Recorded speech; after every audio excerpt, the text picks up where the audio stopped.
আসসালামু আলাইকুম রহমতুল্লাহ। Relative pronoun হু, হুম এবং হুজ এর গ্রামাটিক্যাল রুল সম্পর্কিত ভিডিওতে আপনাদেরকে স্বাগতম। সাথে আছি আমি মোহাম্মদ আকরাম হোসেন। তাহলে চলুন আজকের ভিডিওটি শুরু করা যাক। শুরুতেই হু, হুম এবং হুজ এর বাংলা অর্থগুলো এক নজরে দেখে নেব। হু এর বাংলা অর্থ দাঁড়ায় কে বা কারা বা যে। হুমের বাংলা অর্থ হলো কাকে বা যাকে বা যেটিকে। হুসের বাংলা অর্থ হলো যার বা কার। এখন আমরা হু, হুম এবং হুসের গ্রামাটিক্যাল রুলগুলো এক নজরে দেখে নেওয়ার চেষ্টা করব। শুরুতেই হু নিয়ে কথা বলবো। হুয়ের পর সাধারণত ভার্ব বসে থাকে এবং হুমের পর সাধারণত নাউন বা প্রনাউন থাকে এবং হুস সাধারণত দুই নাউনের মাঝখানে বসে থাকে। আমরা দেখতে পাচ্ছি দুটি নাউনের মাঝখানে হুস বসেছে। এক্ষেত্রে একটি কথা বলতে চাই, সেটি হচ্ছে হুস এমন দুটি নাউনের মাঝখানে বসবে যে দুটি নাউনের মধ্যে সাধারণত অধিকারী সম্পর্ক, মালিকানার সম্পর্ক বা অন্য কোনো ধরনের সম্পর্ক বিদ্যমান থাকবে। এখন আমরা এক্সাম্পলের মাধ্যমে বিষয়গুলো আরেকটু স্পষ্ট হওয়ার চেষ্টা করব। শুরুতেই হুয়ের একটি এক্সাম্পল দেখে নিব। This is the man who won the Nobel prize.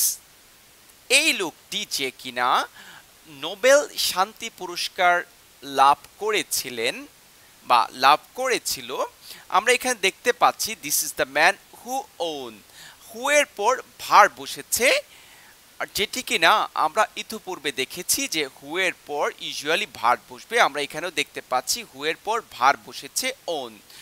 এখন হুমের বিষয়টি যদি আমরা দেখি, হুমের একটি এক্সাম্পল যদি দেখি, the man hmm I don't like is angry. The man লোকটি হোম যাকে আই ডোন্ট লাইক আমি পছন্দ করি না, ইজ অ্যাংরি সে খুব রাগান্বিত। এখানে আমরা দেখতে পাচ্ছি হুমের পর একটি প্রনাউন বসেছে আর রুলটি এটি ছিল যে হুমের পর ইউজুয়ালি নাউন বা প্রনাউন থাকবে। আমরা দেখতে পাচ্ছি হুমের পর আই বসেছে যেটি কিনা একটি প্রনাউন। এখন আমরা যেটি দেখব সেটি হচ্ছে হুজের একটি এক্সাম্পল দেখব। I have a friend whose father is a teacher. আমার একজন বন্ধু রয়েছে হুজ যার ফাদার অর্থাৎ যার বাবা ইজ এ টিচার একজন শিক্ষক। আমরা জানি যে দুই নাউনের মাঝখানে হুজ বসে। আমরা দেখতেও পাচ্ছি ফ্রেন্ড একটি নাউন, ফাদার একটি নাউন, এই দুটি নাউনের মাঝখানে হুজ বসেছে এবং হুজ এমন দুটি নাউনের মাঝখানে বসবে যে দুটি নাউনের মধ্যে কোনো ধরনের সম্পর্ক বিদ্যমান থাকবে। আমরা দেখতেও পাচ্ছি যে ফ্রেন্ড এবং ফাদার এই দুটি নাউনের মধ্যে পিতা এবং পুত্রের সম্পর্ক বিদ্যমান রয়েছে। এখন হুজ সম্পর্কে আরেকটু কথা যদি বলি সেটি এইভাবে বলতে চাই, হু, হুম, হুজ। আমরা এই হুকে রিপ্লেসমেন্ট করতে পারি সাবজেক্টিভ প্রনাউন দ্বারা এবং হুমকে আমরা রিপ্লেসমেন্ট করতে পারি অবজেক্টিভ প্রনাউন দ্বারা এবং হুজ রিলেটিভ প্রনাউনটিকে আমরা রিপ্লেসমেন্ট করতে পারি পজেসিভ প্রনাউন দ্বারা।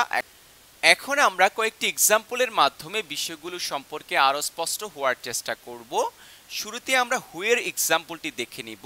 হু থ্রিউ দ্য বল, অর্থাৎ কে বলটি নিক্ষেপ করেছিল। আমরা যদি এটি অ্যান্সার করি হি থ্রিউ দ্য বল, অর্থাৎ সে বলটি নিক্ষেপ করেছিল। এখানে আমরা হুটিকে রিপ্লেস করতে পারছি হি দ্বারা যেটি কিনা একটি সাবজেক্টিভ প্রনাউন। এখন হুমের বেলায় যদি আমরা একটি এক্সাম্পল দেখি, you threw the ball to whom, অর্থাৎ তুমি কাকে বলটি নিক্ষেপ করেছিলে বা কার দিকে বলটি নিক্ষেপ করেছিলে। আমরা যদি অ্যান্সার করি এই প্রশ্নটির I threw the ball to him, আমি তার দিকে বলটি নিক্ষেপ করেছিলাম। এখানে আমরা দেখতে পাচ্ছি হুমটিকে আমরা রিপ্লেস করতে পারছি হিম দ্বারা যেটি কিনা একটি অবজেক্টিভ প্রনাউন। এখন আমরা হুজের একটি এক্সাম্পল দেখব। হুজ বল ইজ দিস, এই বলটি কার। এখন আমরা এটিকে যদি অ্যান্সার করি, এই প্রশ্নের অ্যান্সারটি যদি করি তাহলে আমরা পাবো দিস ইজ মাই বল, অর্থাৎ এটি আমার বল। আমরা এখানে হুজটিকে রিপ্লেস করছি মাই দ্বারা যেটি কিনা একটি পসেসিভ প্রনাউন, অর্থাৎ মাই একটি পসেসিভ প্রনাউন। আসসালামু আলাইকুম রহমতুল্লাহ। আজকে এতটুকু, ইনশাআল্লাহ অতি সত্য নতুন আরেকটি ভিডিও নিয়ে আপনাদের সামনে হাজির হব। আর বরাবরের মতো রিকোয়েস্ট থাকছে আমার চ্যানেলটিকে সাবস্ক্রাইব করে পাশে থাকার জন্য। আসসালামু আলাইকুম রহমতুল্লাহ।